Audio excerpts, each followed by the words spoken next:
আমরা বলে দরুদ শরীফ পড়ি না। কসম খোদার, এই গোটা বিশ্বের মধ্যে কওমি মাদ্রাসার আলেম ওলামারা হাদিস পড়াচ্ছেন সহি তরিকায়, যেই পরিমাণ দরুদ পড়ে এই পরিমাণ সহি তরিকায় দরুদ শরীফ পৃথিবীর কেউ পড়ে না, কেউ পড়ে না, কেউ পড়ে না। তোমরা পড়ো সালাতুনিয়া মেড ইন চট্টগ্রাম, আমরা পড়ি মেড ইন মদিনা। মদিনার কোন হাদিসে সালাতুনিয়া নাই, কথা হয় না।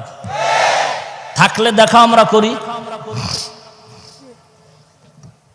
বঙ্গোপসাগরের ঢেউ খেলো দরুদ শরীফ দিয়া। কোন সময়?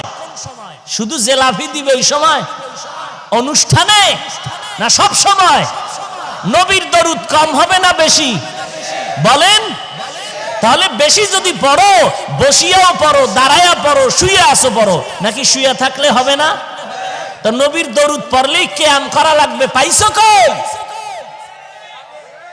দাঁড়াইয়েই নবীর দরুদ পড়া, নবীর দরুদ পড়লেই দাঁড়াইতে হবে। তো নবীর দরুদ যদি বেশি পড়তে চাও তাহলে দাঁড়ায় দাঁড়ায় ঘুমাবি, শুইতেও পারবি না।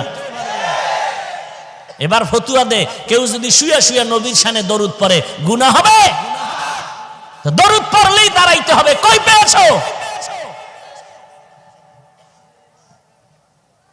নবীরে দাঁড়াইয়া সালাম দিতে হবে। আর তুমি ইয়া নবী সালামু আলাইকা, ইয়া রাসূল সালামু আলাইকা, ইয়া হাবিব সালামু আলাইকা, সালাওয়াতুল্লাহ আলাইকা, এই কবিতা কোন হাদিসে পেয়েছো? একটা হাদিস দেখাও। তোমরা দেও, তাতে দ্বন্দ্ব নাই। তোমার কবরে তুমি যাবা, তোমার ফিডা তুমি খাবা, দ্বন্দ্ব করে লাভ আছে? যদি আমারে গালি দাও তখন আমি প্রশ্ন করব, কোন হাদিসে পাইছো নি দেখাও, আমিও করব। কোন নবীর সাহাবী করছেনি এইরকম, সালাম দিছেনি দেখাও, আমিও দিব। যদি বলো না তো আমিও না।